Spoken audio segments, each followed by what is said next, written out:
ఇప్పుడు మీరు మీరు మీరు ఏదైతే ట్రోల్ చేస్తున్న ఆ వాక్యం అంటారు దాన్ని, ఆ వాక్యం ఏదైతే ఉందో అది ముఖ్యమంత్రికి అనుకూలంగా, రాజ్యానికి అనుకూలంగా ఒక విప్లవ భావాలున్న కాశీం లాంటి వాళ్ళు పాలకుడు అనగానే మనకి మంచి చేసేవాడి కంటే చెడు చేసేవాడి లాగానే కనిపిస్తూ ఉంటాడు.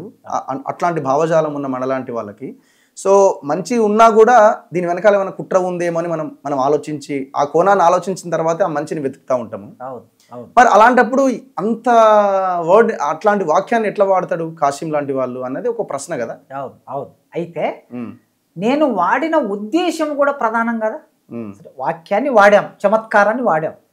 చమత్కారం వెనుక ఉన్న ఉద్దేశం ఏమిటి అనేది ప్రధానం కావాలి ఎప్పుడైనా. ఏమిటి చమత్కారం వెనుక ఉన్న ఉద్దేశము అంటే తెలంగాణ విద్యారంగం సంక్షోభంలో పడింది.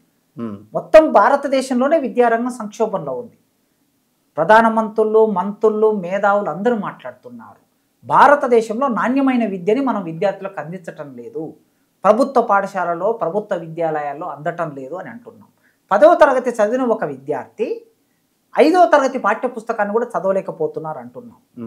ఈ నేపథ్యం నుంచి నేను ఒక టీచర్గా, ఒక ఆలోచన పరుడిగా ఏం కోరుకుంటున్నానంటే తెలంగాణ సమాజంలోనైనా పాలకులు పూనుకొని నాణ్యమైన విద్యని రూపొందించాలని కోరుకుంటున్నాను.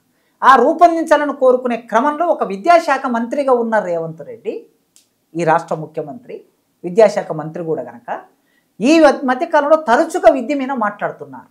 గతంలో ముఖ్యమంత్రులు ఎన్నడూ కనీసము వైస్ ఛాన్సలర్లతో విద్యారంగం మీద సమీక్ష చేసిన సందర్భం కూడా లేదు.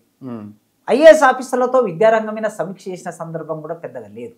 ఈయన రెగ్యులర్గా విద్య గురించి మాట్లాడుతున్నాడు కనుక ఆయన అక్కడ దాన్ని కమిట్ చేయడం కోసం మీరు దీన్ని మీ గొంతులో ప్రాణం ఉన్నంత వరకు ఈ ప్రేమని కొనసాగించండి అంటే తెలంగాణ సమాజానికి జ్ఞానవంతమైన సమాజంగా తీర్చిదిద్దడానికి, నిధులు కేటాయించడానికి, అభివృద్ధి చేయడానికి, భవనాలు నిర్మాణం చేయడానికి, విద్యార్థులకి కావలసిన వసతులు సమకూర్చడానికి మీరు దీనికోసం కృషి చేయాలి అనే ఆ అర్థంలో, ఆ ప్రయోజనంలో నేను దాన్ని ప్రయోగించాను.